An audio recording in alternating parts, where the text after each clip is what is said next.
সুপ্রিয় চাকরি প্রত্যাশী ভাই বোনেরা, আসসালামু আলাইকুম। কি অবস্থা, সবাই কেমন আছেন? আশা করি আল্লাহর মতো অনেক ভালো আছেন এবং সুস্থ আছেন। আপনারা দীর্ঘ অপেক্ষায় ছিলেন যে প্রাথমিকের সহকারী শিক্ষক নিয়োগ 2 তারিখে হবে, কিন্তু এটা কিন্তু 100% ডেট পরিবর্তন হয়ে 9 তারিখে পরীক্ষা অনুষ্ঠিত হবে। তো আমি গত ভিডিও আপলোড করেছিলাম এখানে নোটিশ বিষয়ে, অনেকে প্রশ্ন করেছিলেন আপনাদের মনের ভিতরে।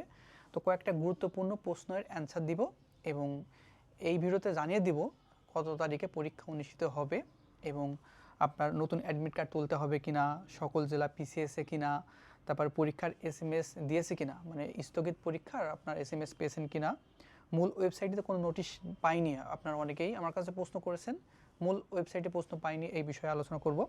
পরীক্ষার হলের সাথে কি কি নিয়ে যাবেন, তারপরে আমরা তো কোনো মেসেজ পাইনি, ঠিক আছে, স্থগিত কোনো মেসেজ পাননি, আপনারা অনেকেই আমার কাছে প্রশ্ন করেছিলেন। তবে শেষ মুহূর্তে কিভাবে আমি পাশ করতে পারি, সর্বশেষ এই বিষয় নিয়ে আলোচনা করব। তো প্রথমে আমি পরীক্ষা 9 তারিখে হবে কিনা এটা ক্লিয়ার করে দিচ্ছি। এটা আমি স্পষ্ট করে বলতে চাই, প্রথমত 2 তারিখে পরীক্ষা অনুষ্ঠিত হতে চাইছিল, তো আমাদের বিগত প্রধানমন্ত্রী বেগম খালেদা জিয়া ইন্তেকাল করার কারণে, এটা শোকের কারণে এটা পিছিয়ে দিয়েছে। এটা 9 তারিখে পরীক্ষা অনুষ্ঠিত হবে প্রত্যেকটা জেলা শহরে। আর আপনারা অনেকেই প্রশ্ন করছেন আসলে পরীক্ষার প্রশ্ন ফাঁস হবে কিনা। এর আগে কিন্তু পরীক্ষা 2টা দিয়েছিলেন ঢাকাতে, সেইগুলো প্রশ্ন ফাঁস হয়ে গিয়েছে। এই প্রাইমারি পরীক্ষা নিজ জেলা অনুষ্ঠিত হচ্ছে, এটা প্রশ্ন ফাঁস হবে কিনা এটা ক্লিয়ার করে দিচ্ছি। এটা ফাঁস হওয়ার কোনো সম্ভাবনা নাই। আর যদিও ফাঁস হয় তাহলে এটার বিরুদ্ধে কঠোর ব্যবস্থা নেবে স্টুডেন্টরা সকলে একতা। সেই ক্ষেত্রে কিন্তু প্রাথমিক অধিদপ্তরের প্রশ্ন ফাঁস এই বিষয়ে কিন্তু অনেক কঠোরতা অবলম্বন করছে, ঠিক আছে। আর যদি প্রশ্ন ফাঁস হয়ে থাকে এটাও কিন্তু পরীক্ষা স্থগিত 100% হবে। আর সব জায়গায় কিন্তু ভালো মন্দ সকল প্রকারের লোক থাকে, সেই ক্ষেত্রে আপনার এটা মেনে নিতে হবে। প্রশ্ন ফাঁস হইলেও যদি এটা প্রকাশ নাও হয়, এটা মেনে নিতে হবে যে আপনার এটা পরীক্ষা দিতে হবে, ফাঁস হলেও দিতে হবে, না হলেও দিতে হবে, ঠিক আছে। এবং ভালো পরীক্ষা দিলে আপনি কখনোই বিফল যাবে না, আপনার মেধায় অবশ্যই মূল্যায়ন আছে। সেক্ষেত্রে আপনি ভালো রেজাল্ট করবেন, ইনশাল্লাহ আপনি পরীক্ষায় 100% টিকবেন। তারপরে নতুন অ্যাডমিট কার্ড তুলতে হবে কি না, অনেকে প্রশ্ন করেছিলেন, এই বিষয়ে আমি বলে দিচ্ছি। এটা আপনার নতুন অ্যাডমিট কার্ড তোলা লাগবে না।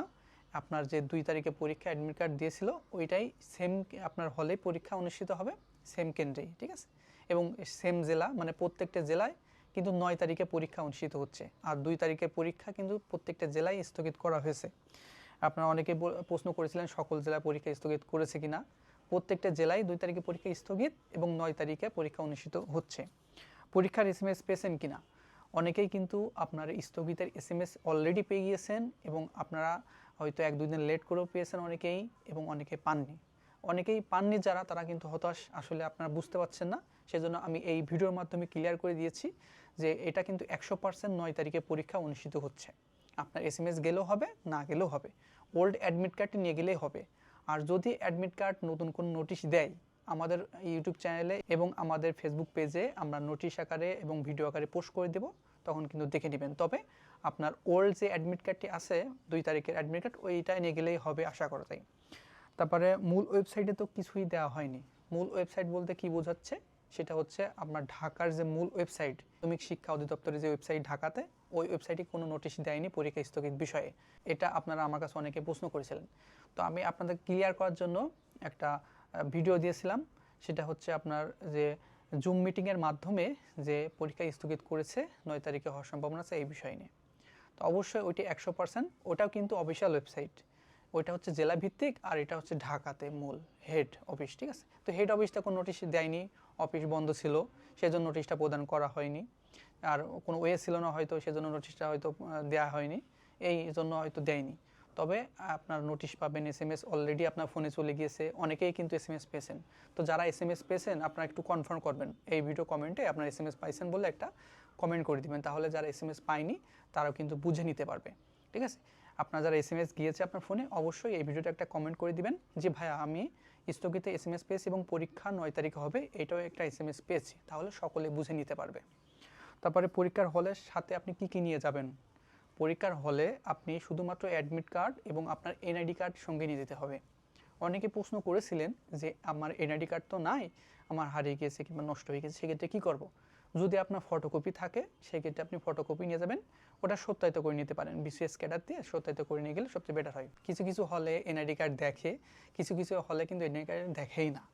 সে একটা আপনার শো বলা যায়। তবে আপনার অবশ্যই এনআইডি কার্ড থাকলে সেটা আপনার অরিজিনালটা সঙ্গে নিয়ে যাবেন, আপনার দেখলে কিন্তু আপনার সমস্যা হতে পারে। এটা নিয়ে প্যারা নেওয়া কিছুই নাই, শুধুমাত্র আপনার মূল যে এনআইডি কার্ড এবং আপনার অ্যাডমিট কার্ডটা সঙ্গে নিয়ে গেলে হবে।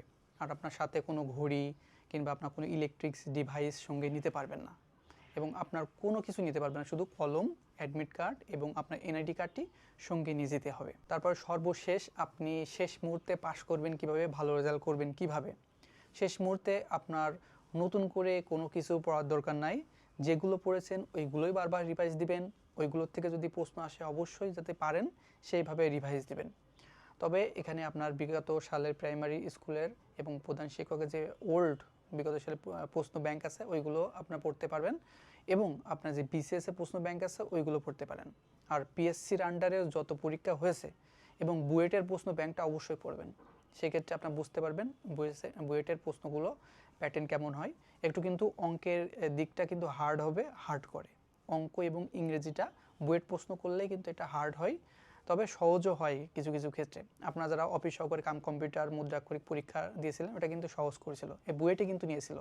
তবে বেশিরভাগই আপনার হার্ড করে থাকে প্রশ্ন, সেভাবে আপনার প্রস্তুতি নেবেন এবং সহজও হতে পারে। তবে আপনার মিডিয়াম কোয়ালিটি পরীক্ষা হতে পারে, কারণ এখানে সময় কিন্তু খুবই কম দিয়েছে, সেক্ষেত্রে আপনার একেবারে বেশি কঠিন হবে না এবং বেশি হার্ডও হবে না আশা করা যায়।